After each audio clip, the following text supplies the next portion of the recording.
Madame, Monsieur, bonsoir. Bienvenue dans le 19h30 sur RTI2. À présent, les titres.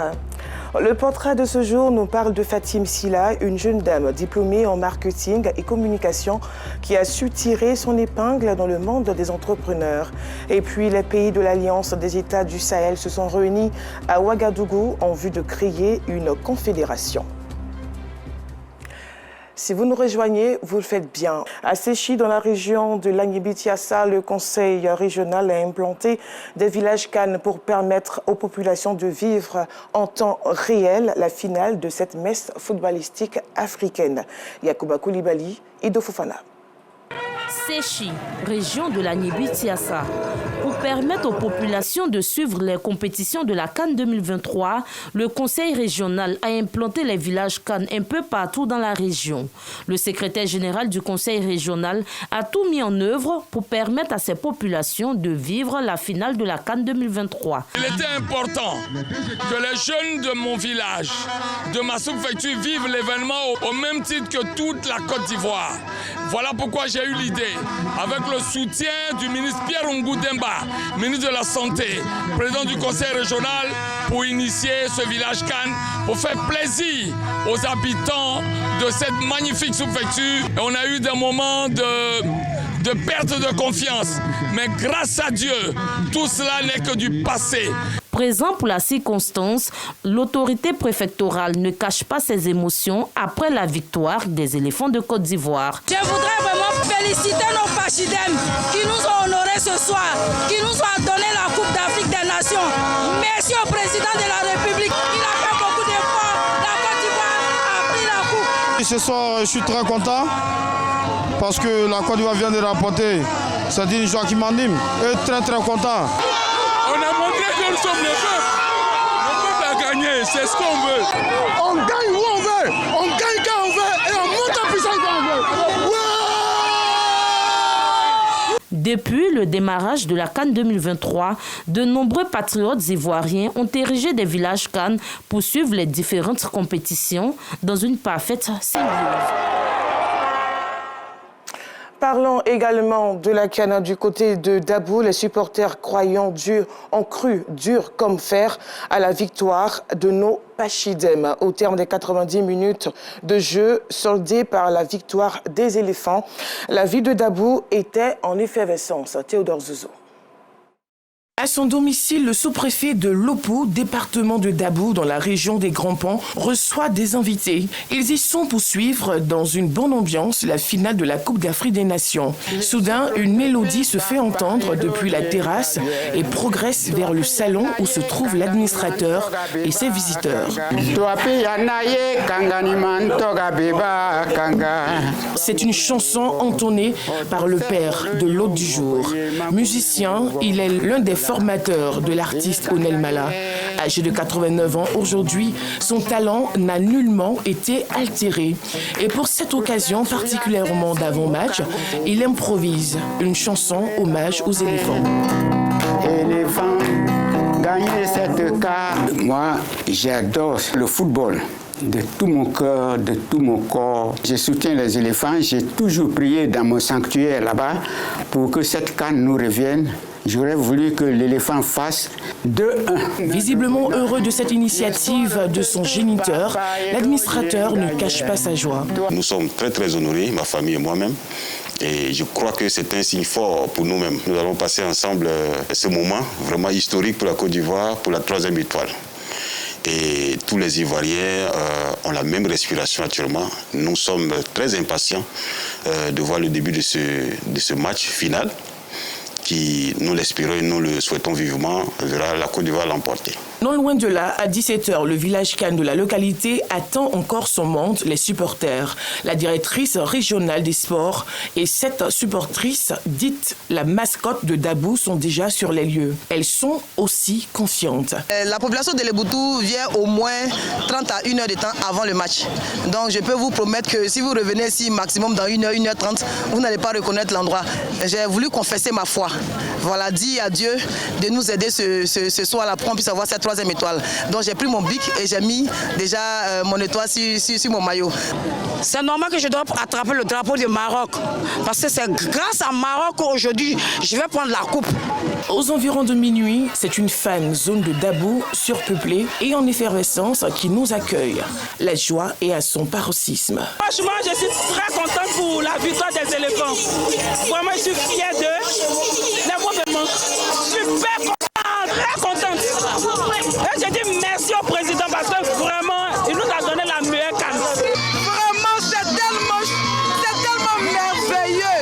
Demain, c'est férié. On ne travaille pas demain. Donc, on fait le show normalement. C'est vraiment émouvant. On ne savait pas qu'on allait arriver là. La terre principale est encombrée par des fêtards. Même décor dans ce maquis où les sonorités distillées sont essentiellement en langue locale, baoulé. Je suis content aujourd'hui parce que la Côte d'Ivoire, il ne faut pas la marquer un but. Quand il a marqué un but, cela va te montrer où tu en es. La Côte d'Ivoire, c'est la Côte d'Ivoire. Le respect. Papa Ado, c'est le meilleur. La Côte d'Ivoire a remporté la canne. On est là jusqu'à 6 heures. Oh yeah! C'est le maquis qui donne ici. Ça vous on est venu célébrer la canne, la victoire de la Côte d'Ivoire au Baoulé. La célébration de la victoire de la Côte d'Ivoire qui se hisse sur le toit de l'Afrique s'est poursuivie jusqu'à l'aube. Tout comme le Nouvel An, la célébration de la Saint-Valentin est une tradition pour les amoureux. Si habituellement cette période de la fête de l'amour se veut faste pour les commerçants, ce n'est pas le cas cette année. Selon les amoureux et certains vendeurs de pots de fleurs, ce manque d'engouement est dû à la canne. Cependant, les propriétaires des complexes hôteliers et restaurants font de bonnes affaires. Justin Kwasi et Ido Fofana. Traditionnellement fête des amoureux, la Saint-Valentin se veut un moment spécial pour les couples. Cette année en Côte d'Ivoire, elle est célébrée dans la période post-Cannes. Pour Ouattara Yedjandé, la ferveur de la canne a eu un impact sur la fête. Cette année, on ne sent pas trop la Saint-Valentin, puisque nous tous, on était tous concentrés sur la canne. Ce matin, c'est madame qui m'a envoyé, je vais faire des Saint-Valentin. Au fait, elle m'a interpellé dessus. Donc, quand j'ai juste regardé le message, je me suis rappelé qu'effectivement, c'était la Saint-Valentin. La canne a fait que la fête nous a surpris. Cette ambiance morose autour de la fête de l'amour se fait également sentir chez cette vendeuse de bouquets de fleurs, située à la rue des Jardins des Deux Plateaux Cocody. Depuis ce matin, c'est un peu long. Habituellement, à l'heure ici, il n'y a plus de bouquets sur la table. Mais avec la canne et puis le carême aussi, donc ça fait que c'est un peu long. On a vendu un peu, mais ce n'est pas ce à quoi on s'attendait. On est obligé d'insister sur les commandes en ligne pour que ça puisse marcher. Les seuls à faire de bonnes affaires durant ce jour de la fête de l'amour sont les restaurateurs et hôteliers. C'est le cas pour ce gestionnaire de ce complexe hôtelier.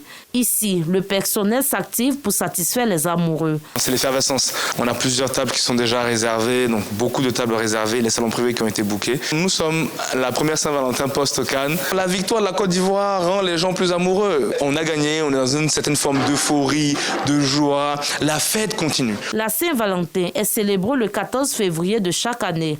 Un geste, un cadeau ou passer du temps avec son conjoint ou sa conjointe suffisent pour lui témoigner son amour. Rendons-nous à présent dans la région du Bélier. En vue de lutter contre l'hypertension artérielle et le diabète en milieu rural, les populations de la sous-préfecture de Molonou, dans le département de Tébissou, ont été dépistées à l'initiative du Lions Club Tébissou-Tcheoui. Ido Fofana. Les populations de Molonou-Nanafoué, dans le département de Tébissou, dépistées du diabète et de l'hypertension artérielle. Nous n'avons pas d'argent pour nous soigner, donc le fait même de faire venir gratuitement les médecins pour la santé de la population, nous nous disons merci. Ils ont pris ma tension, la tension est normale. Et ils ont pris mon sang, un examen de sang, tout est normal. Beaucoup de parents aujourd'hui ont le diabète. Et aujourd'hui, quand nous voyons un parent qui décède également du diabète, ça fait un peu mal au cœur. Donc nous pouvons éviter cette maladie en faisant le dépistage.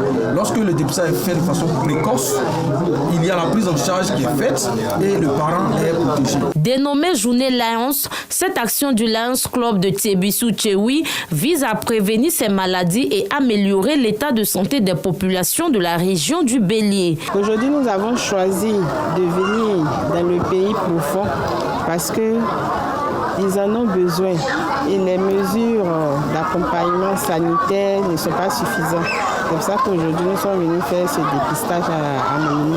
Alors nous avons convié nos parents à pouvoir se faire dépister ce matin et s'assurer de l'état de santé relativement au diabète. Ceci permet pour nous de se rendre compte qu'on a des hommes et des femmes valides pour pouvoir participer activement au développement du village. C'est une vision à laquelle adhèrent les autorités de la région. Elles n'ont pas manqué d'inviter les populations à se mobiliser autour de l'événement. Cette activité-là vient nous enlever une épine du pied.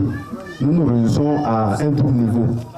Premièrement parce que cela vient pallier le manque de kits de dépistage au niveau du CSU, Centre de santé urbain de Moulounou.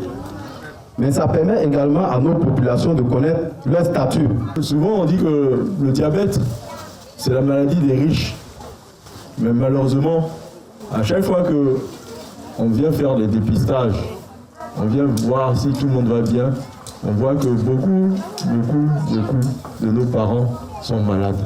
Alors quand vous êtes là, comme ça, venus nombreux, comme ça, pour vous faire dépister, on ne peut que être satisfait. Cette campagne de dépistage pour lutter contre les maladies métaboliques a été couronnée par une séance de planting d'arbres.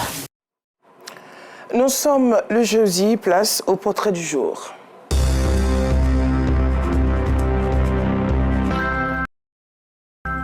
Je l'annonçais dans le titre, le portrait de ce jour s'est intéressé à une diplômée en marketing et communication. Son nom, Fatim Silla. Cette jeune dame a décidé de ne pas se limiter à sa seule qualification. Elle y a ajouté plusieurs autres cordes, notamment celle de l'entrepreneuriat. En tant que mère de famille, Fatim incarne un modèle de réussite grâce à sa détermination et son engagement en milieu social. Ido Fofana. C'est dans cet appartement que vit Fatim Silla, entrepreneur. Titulaire d'un master en communication et marketing, c'est en septembre 2023 qu'elle se lance dans l'entrepreneuriat à travers la transformation de certains produits locaux. On a la citronnelle.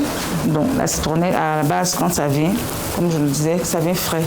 Donc on le lave, on le met à l'ombre pour que ça sèche. Une fois que c'est séché, on le découpe comme ça avant de le passer au four.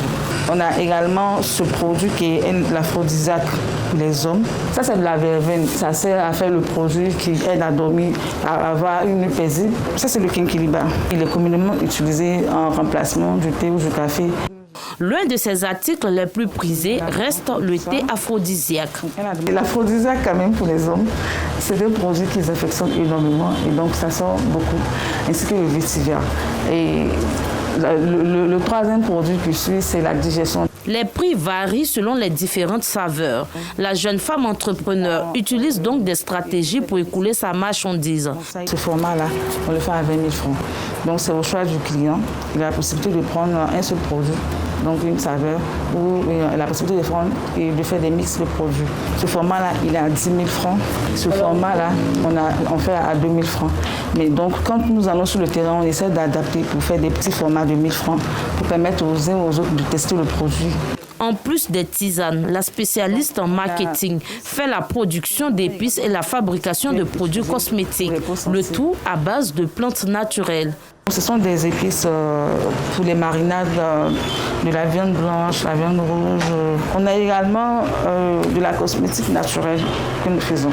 Donc ce sont des savons en fait. C'est un savon naturel qui peut être utilisé pour les peaux sensibles, qui est hydratant. Activiste féminine, Fatim est aussi engagée dans la cause des femmes. Son objectif, faciliter leur autonomisation. J'estime que quand une femme réussit à aller quelque part, à poser un pas, elle doit pouvoir permettre à l'autre de justement franchir un pas en avant.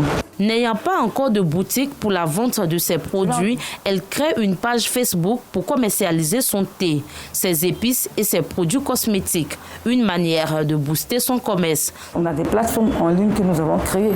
C'est juste que la communication est un peu timide là-dessus. Donc c'est maintenant, comme on a fait les expositions, maintenant on est dans la phase aussi de la Saint-Valentin, on a commencé les communications dessus. Donc c'est les 3 prochains mois qui viennent. La communication sera beaucoup plus axée sur ces plateformes-là. On sera beaucoup présent avec des vidéos TikTok que nous allons essayer de faire. À l'occasion de la Saint-Valentin, fête de l'amour, Fatim propose l'ensemble de ses produits aux internautes. À la faveur de la Saint-Valentin, on a fait 2 différents coffrets. On a évidemment fait un coffret à l'endroit des hommes, où là-dedans on trouve le produit aphrodisiaque, le thé boost nuit. Et puis on a fait aussi un autre coffret à l'endroit des dames, où on trouve le vétiver, c'est-à-dire le gongoli. La présentation de ces articles pour la célébration de la fête des amoureux ne passe pas inaperçue. Fatim a déjà enregistré sa première commande. Allô? Oui, allô, bonjour madame. Bonjour. Alors, j'ai un colis de la part de votre mari à vous remettre. Donc, ah bon? Oui. Il nous a dit que vous êtes dans la zone de Jules Verne. Mais bon, est-ce que vous pouvez nous dire exactement où est-ce que vous êtes situé pour qu'on vous livre maintenant? Quelle belle surprise. Ah bon? Nous sommes situés vers Jules Verne, dans la rue de Tonton Bouba. Vous connaissez? Mais j'avoue que je ne connais pas trop, mais c'est pas un souci. Je vais me renseigner, je vais mettre ça dans le map pour voir. D'accord. Si vous voulez, je peux vous envoyer la localisation par WhatsApp. Ça vous convient? Oui, ça c'est top. Donc, ce que je fais, je vous laisse un message sur WhatsApp pour que vous me partagez la localisation. C'est bon? Très bien. Oui. D'accord, merci beaucoup. Madame. Donc, merci. à tout à l'heure. Mariée et mère de 2 enfants, elle demeure un exemple de réussite pour sa progéniture qui ne tarit pas d'éloges à son égard. Maman fait beaucoup de choses comme des tisanes d'hibiscus, de digestion, etc. Et aussi elle fait des savons. Souvent nous l'aidons, même quand elle en a besoin. Parfois même elle nous chasse, mais on vient quand même pour l'aider. On l'aime beaucoup, c'est une femme battante, elle est vraiment gentille. Plus tard, je veux faire comme elle. Membre de la Jeune Chambre internationale Abidjan Soleil, Fatim s'est distinguée parmi tant d'autres. Une distinction qui lui a valu le prix spécial d'engagement et de dynamisme en 2021, le prix du membre remarquable en 2022 et le prix de remerciement du président national en 2023. Ça fait du bien, ça vous booste, ça vous motive pour la suite. Donc, depuis que je suis arrivée à la Jeune Chambre en 2021, je vois cette façon de motiver le bénévolat. L'emballage du cadeau terminé, cette mère de famille se met en chemin pour la livraison.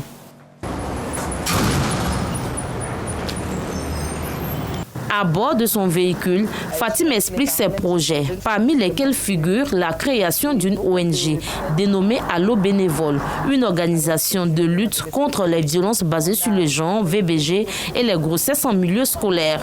Parler de sexualité à ces enfants, les adolescents, nos parents ne sont pas très à l'aise en fait. Beaucoup de jeunes ont grandi comme ça, sans avoir eu à échanger avec les parents, même des jeunes filles sur les menstrues et tout. On s'est dit, écoute, mettons Allo Bénévole en place. Allo Bénévole va accompagner les adolescents, des jeunes. Allo Bénévole va être le pont entre le parent et l'adolescent pour les aider à mieux communiquer. Quelques minutes plus tard, l'entrepreneur est enfin sur le lieu de livraison. Elle est accueillie avec beaucoup de convivialité. Je cherchais un cadeau de Saint-Valentin pour mon épouse et donc je faisais juste des recherches, je mettais cadeau Saint-Valentin nature parce que mon épouse elle aime vraiment les choses naturelles, voilà. Donc c'est comme ça que je suis tombé sur sa page, j'ai fouillé, c'est là où j'ai vu que vous étiez au village de Cannes, tout ça, j'ai vu certains commentaires, donc c'est comme ça que j'ai pris contact avec elle. Du haut de ses 40 ans, courageuse, déterminée et professionnelle, Fatim Silla ambitionne de donner à ses produits bio Made in Côte d'Ivoire une renommée internationale.